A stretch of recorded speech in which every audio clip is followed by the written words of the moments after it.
tres col·lectius feministes que tenim a les nostres comarques, l'Hora Violeta a Reus, les Filles de les Fatilleres de Torredembarra i nosaltres que som Caudallunes aquí a Tarragona. Som assemblees de dones que ens enquadrem dins del moviment de l'esquerra independentista i avui volíem aprofitar per recuperar una consigna, que és aquesta que teniu aquí penjada, que és... no és aquesta, és revolució a la plaça, a casa i al llit.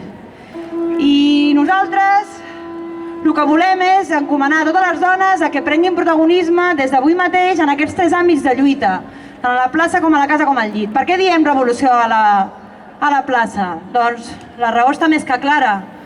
Cal combatre, cal rebutjar aquest sistema patriarcal, capitalista i que oprimeix el nostre poble i cal que sortim a la plaça organitzant-nos per defensar els nostres interessos com a dones, treballadores i catalanes. Quan parlem de revolució a la plaça, parlem de revolució al carrer, està clar. També revolució als nostres llocs de treball i també als nostres centres d'estudi. Resulta que estem veient que avui ens estan retallant el que ja era de per si precari abans de la crisi. I ens ho estan retallant amb el pretext, amb l'excusa d'un deute que precisament han generat els estats salvant la banca privada amb diners públics. Resulta que s'han estat enriquint i continuen enriquint-se a costa del nostre treball i que ara volen estalviar-se l'almoina en sanitat i en educació i a més generar un negoci. I per això diem revolució a la plaça. Però a més diem revolució a casa. Per què? Perquè encara que poguéssim fer una revolució a la plaça, haurem de seguir fregant, haurem de seguir netejant, haurem de seguir tenint cura de les persones quan som petites o quan som grans o quan estem malaltes, i això ho hem de fer entre totes i tots. No pot ser que en ple segle XXI seguim escoltant el rotllo aquest que els homes no ho saben fer o que les dones ho fem millor. Això ja no cola. I és responsabilitat de tots i totes aconseguir això que cridaven d'un treball reproductiu equitatiu. Per això diem revolució a la plaça, sí, però també a casa. I diem revolució al llit, i quan diem revolució al llit estem fent referència a la nostra sexualitat, a la sexualitat femenina, perquè ens agradaria que deixés de ser un tabú, ens agradaria poder gaudir-la plenament sense que se'ns jutgi, com encara passa. Volem poder practicar el sexe quan vulguem, com vulguem i amb qui vulguem, i podem ser soberanes del nostre cos. I dins d'això entra també el tema de l'avortament, per suposat. Avui hem cridat un munt de vegades que no pensem cosir les seves retallades i que pensem plantar cara. I ho hem fet per dos motius. Un, ja ho he comentat, és perquè estem fartes de ser nosaltres, les dones, les úniques que cosim. Però en segon lloc, en el cas que poguéssim cosir amb igualtat, tant homes com dones, no hem de posar pedaços a aquestes retallades que estan fent. No hem de posar pedaços, bàsicament, perquè el que volen és que nosaltres ens fem càrrec del que estan retallant. I això implicaria renunciar als nostres drets més elementals. I no ho hem de permetre en cap cas.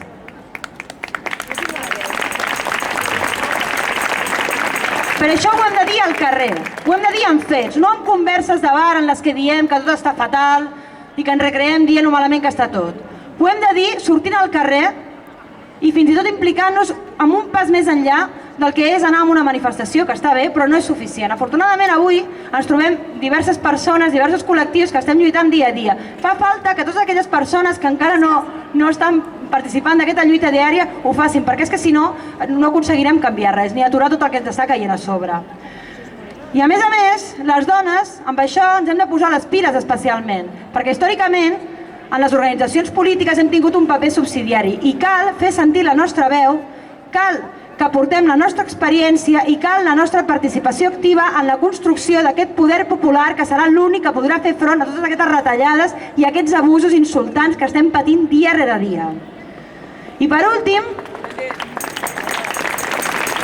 volíem posar sobre la taula un apunt molt ràpid, i és que estem reivindicant el treball com si fos un dret, quan en realitat ho hauríem de reivindicar com si fos un deure de totes les persones per entendre que treballant totes treballarem menys. I quan diem això estem fent referència que cal que comencem a plantejar-nos que ens hem de repartir els beneficis en lloc de permetre que se'ls quedin les empreses.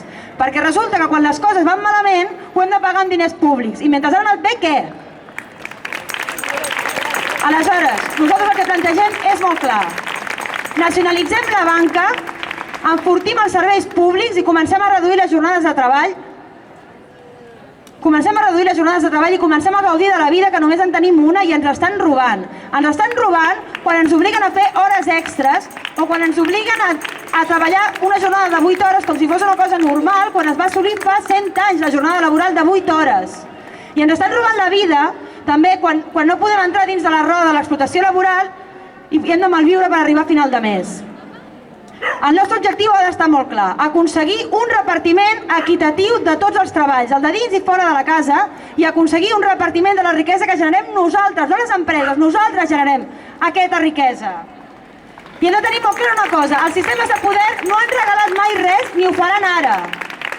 Per tant, el sistema capitalista, el sistema patriarcal i l'opressió del nostre poble l'hem de combatre, igual que el canvi, la transformació i la revolució. Hem de tenir clar que serà feminista o no serà.